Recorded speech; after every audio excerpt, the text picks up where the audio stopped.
Guys स्वागत है आपका सक्सेस अपनेक्स्ट यूट्यूब चैनल पर और 5000 plus mechanical engineering objective questions की सीरीज में हम डिस्कस कर रहे हैं इंजीनियरिंग मैकेनिक्स को और पहुंच चुके हैं 11वें लेक्चर पे। इससे पहले ऑलरेडी हम जो है प्रोडक्शन इंजीनियरिंग में मशीन टूल और मेटल कटिंग डिस्कस कर चुके हैं। फ्लूइड मैकेनिक्स हम पूरी तरीके से डिस्कस कर चुके हैं और थ्योरी ऑफ मशीन और इंजीनियरिंग मैकेनिक्स हमारे करंट टॉपिक हैं। HPCL HAL पे आपको वन लाइनर इंपॉर्टेंट क्वेश्चंस मिल जाएंगे। इसके अलावा कुछ मिसलेनियस मैकेनिकल टॉपिक भी मैंने कवर किए हैं। आप प्लेलिस्ट में जाके विजिट कीजिए। प्लेलिस्ट में आपको सारे ही टॉपिक्स की बहुत ही अच्छे में स्ट्रक्चर्ड वे में प्लेलिस्ट मिल जाएगी, तो उसको ज़रूर से विजिट कीजिएगा। चलिए वीडियो को शुरू करते हैं। When a lift is moving upward with some acceleration, the pressure exerted on the man is proportional to acceleration. तो बिल्कुल सही है, डायरेक्टली प्रोपोर्शनल होगा उसके एक्सेलरेशन से जो प्रेशर P आएगा। और हे गाइस स्वागत है आपका सक्सेस अपनेक्स्ट यूट्यूब चैनल पर और इंजीनियरिंग मैकेनिक्स के हम 12th लेक्चर पे पहुंच चुके हैं 5000 plus mechanical engineering objective questions को कवर करते करते। इससे पहले प्रोडक्शन इंजीनियरिंग और फ्लूइड मैकेनिक्स हम कवर कर चुके हैं। थ्योरी ऑफ मशीन और फ्लूइड मैकेनिक्स करंटली हम दो टॉपिक में एंगेज हैं और tension in the cable support HAL और HPCL के लिए हमने one liner most important questions की सीरीज लाए हैं। इसके अलावा स्टैटिक जीके पे बहुत सारे वीडियोस हैं। इन सब की आपको प्लेलिस्ट मिल जाएगी, डिस्क्रिप्शन बॉक्स में भी आपको इनकी जो लिंक है वो मिल जाएगी, जरूर से विजिट कीजिए। हम कई सारे शॉर्ट्स डालते रहते हैं जिसमें आपको वेरियस ट्रिक्स मिलती हैं जीके जीएस के जो कंसेप्ट हैं उनको याद करने की, जो फैक्ट्स हैं उनको याद करने की, एप्टीट्यूड रीजनिंग में ट्रिक्स होती हैं कई सारी, वो भी हम अपलोड करते रहते हैं, तो वो आपके एग्जाम्स के लिए बहुत ज़्यादा हेल्पफुल है। उनको भी जाके विजिट कीजिएगा। चलिए वीडियो को शुरू करते हैं। MG माइनस A, इस तरीके से भी आप कर सकते हैं। TA से TA गया, M से M गया, 2G minus 2A is equal to G plus A। तो यहाँ से A की जो वैल्यू आ जाएगी वो कितनी आ जाएगी, G/3। तो आपका B ऑप्शन यहाँ पे करेक्ट ऑप्शन हो जाएगा। हे गाइस स्वागत है आपका सक्सेस अपनेक्स्ट यूट्यूब चैनल पर और 5000 plus mechanical engineering objective questions की सीरीज में हम डिस्कस कर रहे हैं इंजीनियरिंग मैकेनिक्स को और पहुंच चुके हैं 13वें लेक्चर पे। जल्दी ये टॉपिक खत्म होने वाला है, 1-2 दिन और शायद लगेंगे, उसके बाद ये टॉपिक खत्म हो जाएगा। उसके बाद हम नेक्स्ट टॉपिक की तरफ रुख करेंगे। हमने प्रोडक्शन इंजीनियरिंग खत्म कर चुका है और हमने खत्म कर चुका है fluid mechanics. Theory of machine हमारा करंट टॉपिक है और उसके साथ इंजीनियरिंग मैकेनिक्स भी हम कवर कर रहे हैं। यहाँ पे लगेगा इसके अलावा HAL HPCL पे one liner most important questions की सीरीजेस भी हैं। स्टैटिक जीके में अगर आपको दिक्कत है, एप्टीट्यूड रीजनिंग जैसी कोई भी चीज में अगर आपको दिक्कत है तो उस पर हमारे वीडियोस ऑलरेडी अपलोडेड हैं। इसके अलावा भी अगर आपको किसी भी टॉपिक में कोई दिक्कत होती है या 5000 प्लस मैकेनिकल इंजीनियरिंग के जो क्वेश्चंस की सीरीज है, इसमें अगर आपको कोई भी ऑप्शन या कोई भी क्वेश्चंस में दिक्कत होती है तो आप कमेंट करके बता दीजिए। उस एक क्वेश्चंस को मैं एक अलग से सेपरेट वीडियो में भी डिस्कस कर सकता हूं, मुझे कोई दिक्कत नहीं होगी। अगर आपको कोई टॉपिक मैकेनिकल इंजीनियरिंग का जिसमें आपको दिक्कत होती है या आप चाहते हैं उस पर मैं स्पेशल वीडियो बनाऊं तो आप वो भी कमेंट सेक्शन में बता दीजिए, मैं उस पर अलग से वीडियो बना दूंगा। चलिए वीडियो को शुरू करते हैं। तो इस तरीके से आप इसकी इक्वेशन लिख सकते हैं। M2 की इक्वेशन लिखना चाहें तो M2G नीचे की तरफ लगेगा, तो M2 जो है वो ऊपर जा रहा है A एक्सेलरेशन के साथ, उसको ले कौन जा रहा है, T की वजह से जा रहा है, वो नीचे की तरफ अपोज कौन करेगा उसको, M2G। अब अगर हमें स्वागत है आपका सक्सेस अपनेक्स्ट यूट्यूब चैनल पर और 5000 plus mechanical engineering objective questions की सीरीज में हम पहुंच चुके हैं इंजीनियरिंग मैकेनिक्स के 14वें लेक्चर पे। इससे पहले हम प्रोडक्शन इंजीनियरिंग कवर कर चुके हैं जिसमें हमने मशीन टूल और मेटल कटिंग की प्रोसेसेस उससे रिलेटेड क्वेश्चंस देखे थे। फुल एक्सप्लेनेशन के साथ हम फ्लूइड मैकेनिक्स भी कवर कर चुके हैं। साथ में हमने HAL और HPCL जैसे एग्जाम्स के लिए भी सीरीज निकाली हैं। स्टैटिक जीके और एप्टीट्यूड रीजनिंग जैसे सारी ही चीजें आपको कंटेंट इस चैनल पे मिल जाएगा। तो चैनल को अगर अभी तक सब्सक्राइब नहीं किया तो कर लो, बेल आइकन को प्रेस कर लो और वीडियो को शेयर करो दोस्तों जो भी आपके सिमिलर एग्जाम्स की तैयारी कर रहे हैं। चलिए वीडियो को शुरू करते हैं। क्रॉस मल्टीप्लाई कर दो तो कितना हो जाएगा, M1 times T minus M2G। यहाँ लिख देता हूँ मैं, M1 times T minus M2G is equal to, देखिए M1 हे गाइस स्वागत है आपका सक्सेस अपनेक्स्ट यूट्यूब चैनल पर है ना। और करूंगा M2 हम times 5000 plus mechanical engineering objective M2 questions की times सीरीज को कवर करते करते पहुंच चुके हैं 15वें लेक्चर पे। इससे M1 पहले minus प्रोडक्शन इंजीनियरिंग हमने कवर कर लिया है, फ्लूइड मैकेनिक्स हमने डिस्कस किया है फुल एक्सप्लेनेशन के साथ, और अब हम थ्योरी ऑफ मशीन और इंजीनियरिंग मैकेनिक्स को साथ में डिस्कस कर रहे हैं। इंजीनियरिंग मैकेनिक्स का बस 1 या 2 लेक्चर्स और लगेंगे, उसके बाद इंजीनियरिंग मैकेनिक्स खत्म हो जाएगी। चलिए वीडियो को शुरू करते हैं। M2T टी को एक साथ ले आओ तो क्या हो जाएगा, M1 plus M2T is equal to ये M1 M2G 2M1 M2G divided by M1 plus M2। देख लो 2M1 M2G गाइस, स्वागत है आपका success up next YouTube channel पर और 5000 plus mechanical engineering objective questions की सीरीज में हम इंजीनियरिंग मैकेनिक्स का कंटेंट डिस्कस कर रहे हैं और ये 16वां लेक्चर है। इससे पहले का अगर आपने नहीं देखे हैं तो प्लेलिस्ट में जाके विजिट कीजिए। प्लेलिस्ट में आपको प्रोडक्शन इंजीनियरिंग और fluid mechanics, theory of machines के भी लेक्चर्स मिल जाएंगे। इसके अलावा अगर आप HAL और HPCL जैसे एग्जाम्स की तैयारी कर रहे हैं या कोई भी AE JEE PSUs की एग्जाम की तैयारी कर रहे हैं तो मैंने one liner most important question भी इंक्लूड किए हैं, उसकी प्लेलिस्ट भी आपको मिल जाएगी। इसके अलावा स्टैटिक जीके और एप्टीट्यूड रीजनिंग के भी हमने शॉर्ट्स बहुत सारे अपलोड किए हैं। यहाँ पे आपको वेरियस ट्रिक्स मिल जाएंगी जो एग्जाम्स में बेटर स्कोर करने में आपको हेल्प करेंगी। चलिए वीडियो को शुरू करते हैं। M1/2 प्लस M2/2, इस 2 से ये वाला 2 गया तो ये इस 2 से ये वाला 2 गया। अब ये वाला 2 गायब हो गया मतलब हाफ हो गया, ये हो जाएगा अपना हाफ। Simple question. अब देखिए, a block A B of masses 150 kg and 50 kg respectively are connected by means of string in figure 1.5। तो ये 1.50 फिगर है अपना। टेंशन बता ऑल द स्ट्रिंग में कितनी होगी।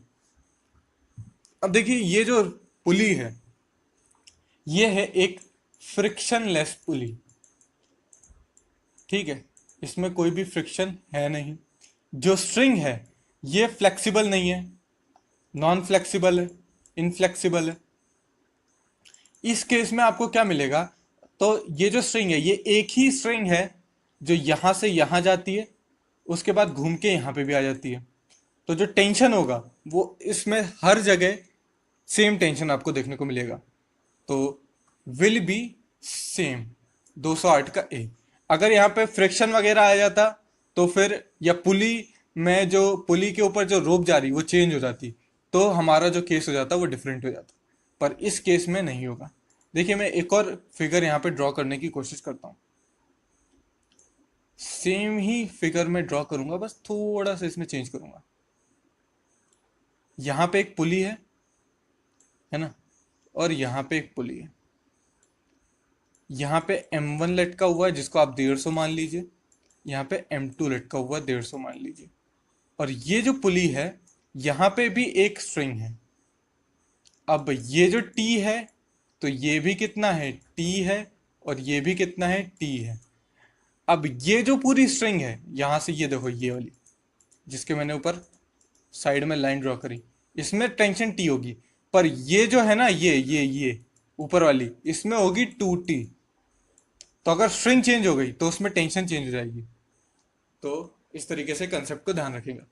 If two blocks of equal masses are attached to the two end of a light string जिसकी length L है, and one of the block is placed over a smooth horizontal plane while other is hung freely after passing over a smooth pulley यानी कि frictionless pulley, then the two blocks will have same motion।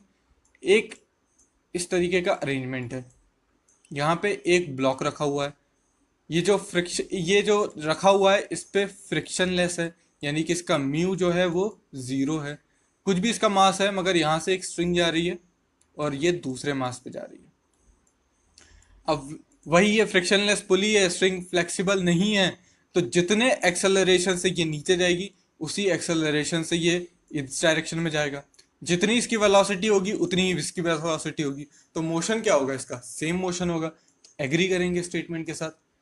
A block of mass 20 kg is lying on a rough plane and is connected by a light string passing over the smooth pulley to another mass 5 kg which can move freely in a vertical direction as shown। Tension in the string की बात कर रहे हैं। अब इसका अगर मैं free body diagram बनाऊं तो नीचे की तरफ जो फोर्स लगेगा वो हो जाएगा mg यानी कि 5g, ऊपर की तरफ टेंशन, और ये बॉडी जो है वो ए एक्सेलरेशन के साथ नीचे जाएगी, मान लेते हैं। ये भी ए एक्सेलरेशन के साथ नीचे जाएगा, सेम स्ट्रिंग है, इनफ्लेक्सिबल स्ट्रिंग है, फ्रिक्शनलेस पुली है, तो ये भी जाएगा। पर यहाँ पे फ्रिक्शन है तो इस डायरेक्शन में फ्रिक्शन लगेगा, कितना लगेगा, म्यू इंटू 20g या फिर 20 μg, जो भी कहना चाहे। अगर इसकी मैं इक्वेशन बनाऊं तो हो जाएगा 5 kg का मास ए एक्सेलरेशन से जा रहा है, 5g की वजह से इसको रोकेगा टेंशन। 20 kg का मास एक ए एक्सेलरेशन से जा रहा है, टेंशन उसको खींच के ले जा रही है, पर उसको रोक रहा है फ्रिक्शन, जो कि है 20 μg। अब हमको क्या निकालना है, टेंशन, इन दोनों को ऐड कर दीजिए तो हो जाएगा 20, टेंशन निकालनी हो सॉरी, तो इन दोनों को डिवाइड कर दीजिए, ए से ए कट जाएगा, ये जाएगा 4 टाइम्स, ठीक है। तो t minus 20 μg is equal to, और ये जो 4 है ये से क्रॉस मल्टीप्लाई होगा तो हो जाएगा 20g माइनस 40। अब इसको मैं इधर ऊपर लिख दूंगा सेम इक्वेशन को, ये 40 है और ये t है, इसको इधर ले जाएंगे तो कितना हो जाएगा, टोटल 5t है ना, और ये 20g और ये 20 μg, तो 20g कॉमन ले देता हूं, 1 प्लस म्यू हो जाएगा। अब कह रहा है कि अगर कोफिशिएंट ऑफ फ्रिक्शन इंक्रीज करेंगे, यानी कि कोफिशिएंट ऑफ फ्रिक्शन बढ़ाओगे तो ये 5 से 4 काट दो, तो टी की जो इक्वेशन ही आ गई, टी की तो भैया इक्वेशन आ गई कितनी, 4g 1 प्लस म्यू, ये कितना है, 4 है, 4g 1 प्लस म्यू, म्यू बढ़ाओगे तो टेंशन भी बढ़ेगी, तो जो tension in the string will increase with increase in coefficient of friction, तो ए ऑप्शन आपका करेक्ट हो जाएगा। अब block of mass m1 is placed on a inclined smooth plane. अब क्या था, पहले स्मूथ प्लेन था उसको अपन ने रखा था हॉरिजॉन्टली, अब ये इंक्लाइंड हो गया जिसका इंक्लिनेशन अल्फा है विद द हॉरिजॉन्टल, और उसी तरीके से एक स्ट्रिंग है जो पास कर रही है पुली के ऊपर से, यहाँ पे m2 है, ये m1 है, हमें बताना है टेंशन। फिर से मैं m2 की इक्वेशन लिखने जा रहा हूं, तो m2g नीचे की तरफ लगेगा, t ऊपर की तरफ लगेगा, इधर नीचे की तरफ कितना लगेगा, m1g नहीं लगेगा, m1g साइन अल्फा लगेगा, क्योंकि अब यहां पे इस डायरेक्शन में कितना हो जाएगा, m2g कॉस अल्फा। फ्रिक्शन है क्या यहाँ पे, फ्रिक्शन नहीं है ना, स्मूथ है, फ्रिक्शन यहाँ नहीं है, तो यहाँ पे कोई फ्रिक्शन नहीं लगेगा इस नॉर्मल रिएक्शन के कारण, पर m1g साइन अल्फा लगेगा, जो कि आप खुद ही सोच के देखिए, इस इंक्लाइंड प्लेन पे जो बॉक्स रखा हुआ है इसको खींचोगे ना तो कुछ तो ये रेजिस्ट करेगा ना, अपना वेट लगाएगा ना, तो वो कितना लगाएगा, m1g साइन अल्फा लगाएगा, रिजल्टेंट जो आएगा वो कितना आएगा, m1g कॉस अल्फा आएगा। टेंशन आप लगाओगे इधर तरफ, ठीक है, कोई दिक्कत नहीं है। m2 की मैं इक्वेशन लिखने जा रहा हूं, देखिए कैसे लिखता हूं, m2 ए एक्सेलरेशन से नीचे जाएगा अपने मास की वजह से, m2g की वजह से, रोकेगा कौन इसको, टेंशन रोक रही है। अब m1 की बात करूं तो m1 जो है वो ए एक्सेलरेशन से इंक्लाइंड प्लेन पे ऊपर जाएगा, कौन लेके जाएगा, t लेके जाएगा, रोकेगा कौन इसको, m1g साइन अल्फा। क्या निकालना है, टेंशन निकालना है, दोनों को डिवाइड कर देंगे, डिवाइड कर दो, a से a गया तो कितना हो जाएगा, m2 टाइम्स हो जाएगा, m2 times t minus m1g sine alpha, फिर इसका क्रॉस मल्टीप्लिकेशन करोगे तो m1 को इससे मल्टीप्लाई करोगे तो m1 times m2 minus T, m2g minus T, ठीक है। अब क्या करेंगे, अब इसको सॉल्व करेंगे, तो m2t minus m1 m2g sine alpha is equal to m1 m2g minus m1t। अब टेंशन निकालनी है, टी एक साइड ले आओ तो क्या हो जाएगा, m1 प्लस m2t, ये यहां से इधर चला जाएगा तो हो जाएगा m1 प्लस m2t नीचे की तरफ, और ये m1 m2 कॉमन निकाल लेगा तो m1 m2g कॉमन ले लो तो 1 plus sine alpha divided by m1 plus m2, तो आपका डी ऑप्शन हो जाएगा। बाकी इस इक्वेशन को चाहो तो अलग से सॉल्व कर लेना, इधर जगह की कमी थी तो मैंने डायरेक्ट बता दिया। If the angle of inclination of the plane is increased, acceleration का क्या होगा? यहाँ पे साइन अल्फा है, अगर अल्फा बढ़ाएंगे तो साइन अल्फा बढ़ेगा, साइन अल्फा बढ़ेगा तो ये पूरा टर्म बढ़ जाएगा, ये पूरा टर्म बढ़ जाएगा तो क्या टेंशन भी बढ़ जाएगी? बिल्कुल बढ़ जाएगी। तो आपका हो जाएगा टेंशन क्या होगी? इंक्रीज होगी। 2.12 का क्या हो जाएगा अपना? ए ऑप्शन हो जाएगा।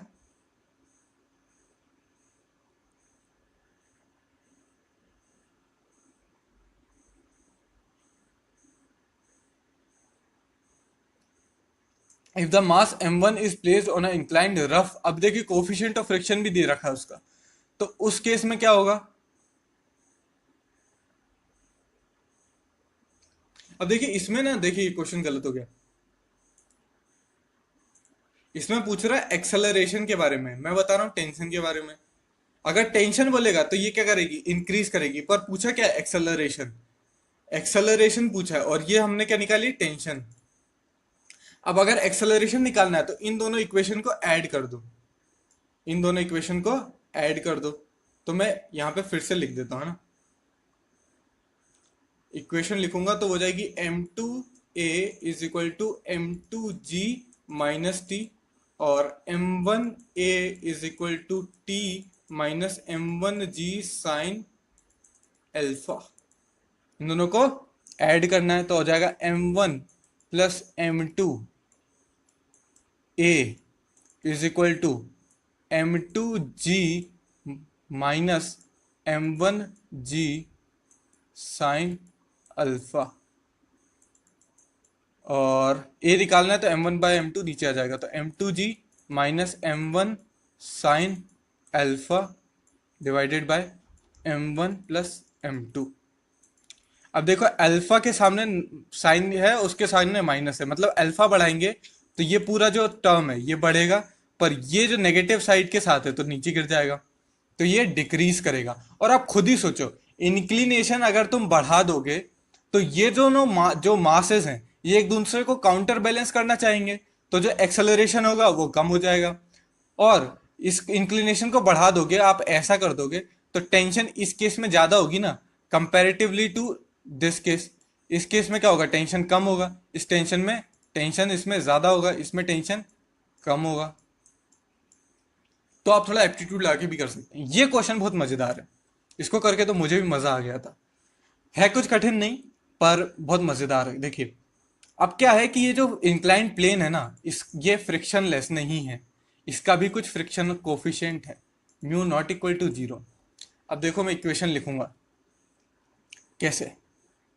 इधर लगेगा क्या? m1g साइन अल्फा, इधर लगेगा m1g, जिसको ही मैंने m1g साइन अल्फा, और इस डायरेक्शन में हो जाएगा m1g कॉस अल्फा, और उतना ही रिएक्शन आएगा। और रिएक्शन को अगर फ्रिक्शन ऑफ कोफिशिएंट से मल्टीप्लाई कर देंगे, फ्रिक्शन आ जाएगा। यानी कि m1g साइन अल्फा इधर लगेगा, और m1 mu G cos alpha भी लगेगा। ये लगेगा फ्रिक्शन के कारण, ये लगेगा उसके वेट के कारण। बहुत बढ़िया। तो अब मैं इसकी इक्वेशन लिखूंगा। मैं इसके लिए एक अलग स्क्रीन ले लेता हूँ, वाइट स्क्रीन ले ली मैंने। ध्यान से देखिएगा, m2 की अगर बात करूंगा तो m2 जो है, मैं यहाँ पे डायग्राम भी बना देता हूँ। यहाँ पे m1 है, ये पुली से आता है, यहाँ पे m2 है, क्रूड डायग्राम है, माइंड मत करना ज़्यादा। m2a is equal to m2g के कारण नीचे जाएगा, इसको रोकेगी टेंशन। m1 जो है वो a एक्सेलरेशन से जाना चाहता है, टेंशन लेके जाएगा, मगर उसको रोकेगा m1g साइन अल्फा उसके वेट के कारण, minus m1g cos alpha into mu friction के कारण। ठीक है, अब हमको निकालना क्या था क्वेश्चन में? क्वेश्चन में निकालनी थी टेंशन, टेंशन निकालनी थी। तो टेंशन निकालनी तो दोनों इक्वेशन को हम ऐड कर देंगे, पर स्क्रीन ही गायब हो गई हमारी, फिर से लिखना पड़ेगा।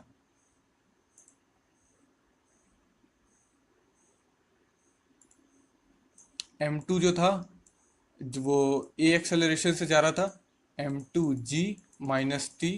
m1 जो था वो एक एक्सेलरेशन से जा रहा था, टी लेके जा रहा था, रोक रहा था उसको m1g साइन अल्फा माइनस, और कौन रोक रहा था, m1g म्यू कॉस अल्फा।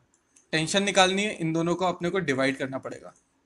ठीक है, ए से ए चला जाएगा, m2 को इससे मल्टीप्लाई करेंगे, m1 को इससे, तो m2 टाइम्स t, इसको मैं m2 से मल्टीप्लाई करूंगा ना, क्रॉस मल्टीप्लाई कर रहा हूं मैं, इस तरीके से, इस तरीके से, तो हो जाएगा फिर m1 m2 g sine alpha minus m1 m2 g mu cos alpha, और ये किसके बराबर होगा, m1 m2 g minus m1 t,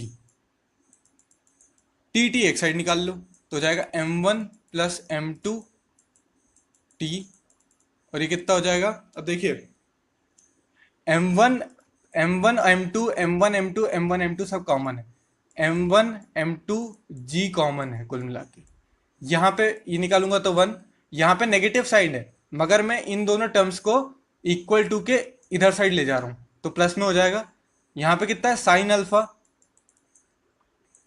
और यहाँ कितना है mu cos alpha,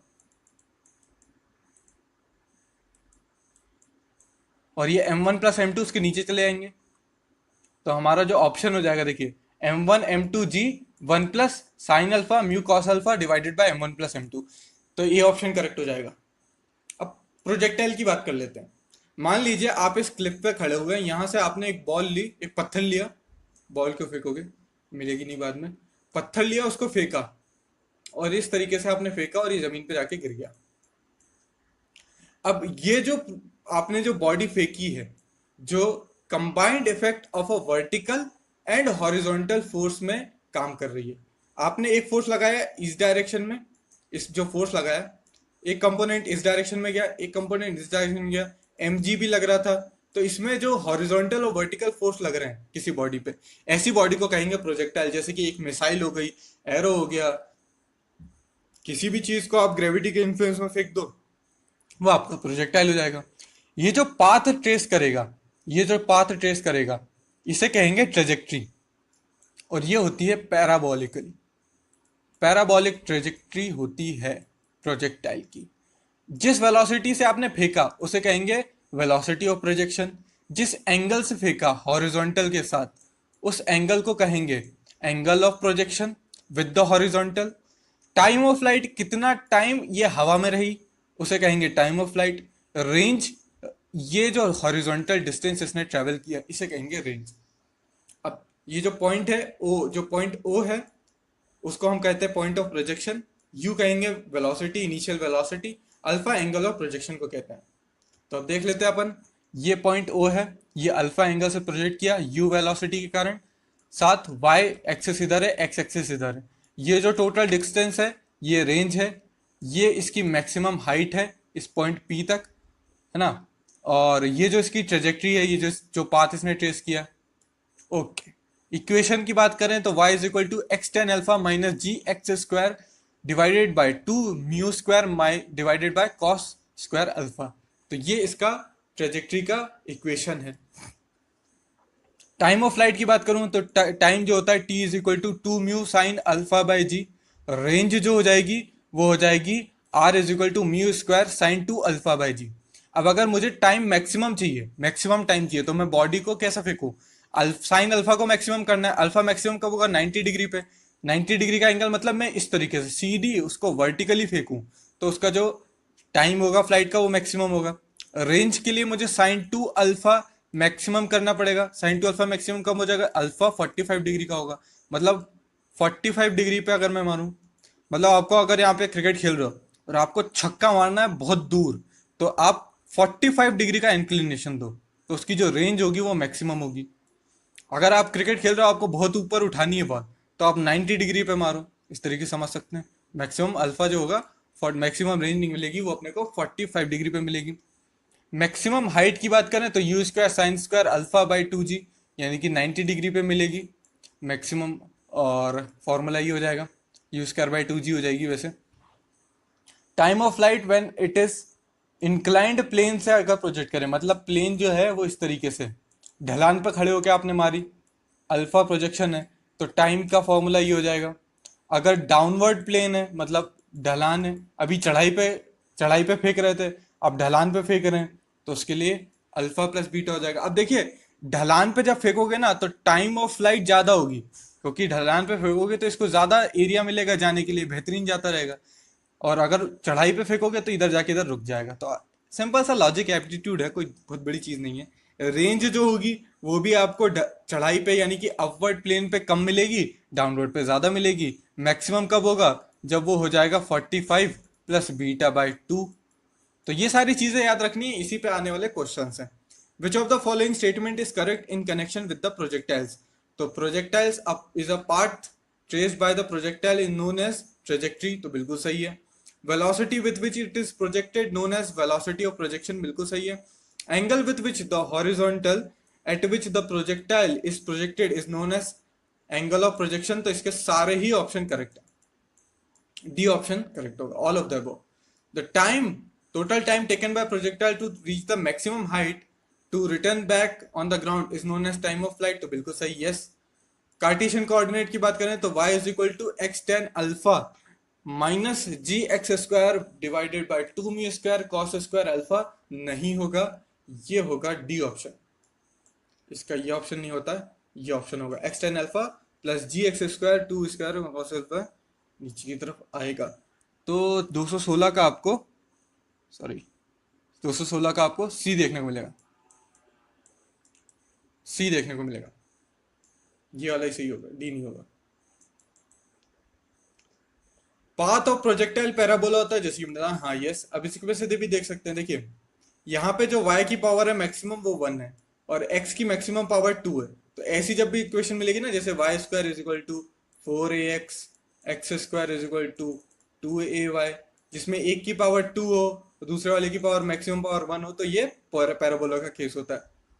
time of flight maximum कितनी हो जाएगी, तो वो हो जाएगी आपकी 2 mu upon sine alpha by g, देख चुके हैं अपन पहले। The distance between the point of the projection and the point where the projectile strike on the ground is called range, तो बिल्कुल सही, यही होती है रेंज। मैक्सिमम जहां से अपन ने फेंकी और जहां पे वो हिट करे तो बीच का जो डिस्टेंस होगा वो रेंज हो जाएगी। फिर जो horizontal range of the projectile R is given by, तो जो हॉरिजॉन्टल रेंज होगी तो वो कितने के बराबर हो जाएगी, R mu square sine alpha sine two alpha by g. तो ये कुछ क्वेश्चंस थे इसी, तो ये वीडियो का एंड है। आशा करता हूँ वीडियो आपको पसंद आया होगा। कुछ कोर क्वेश्चंस भी इसमें हम देखेंगे आने वाले वीडियोस में। Thanks for watching and have a nice day.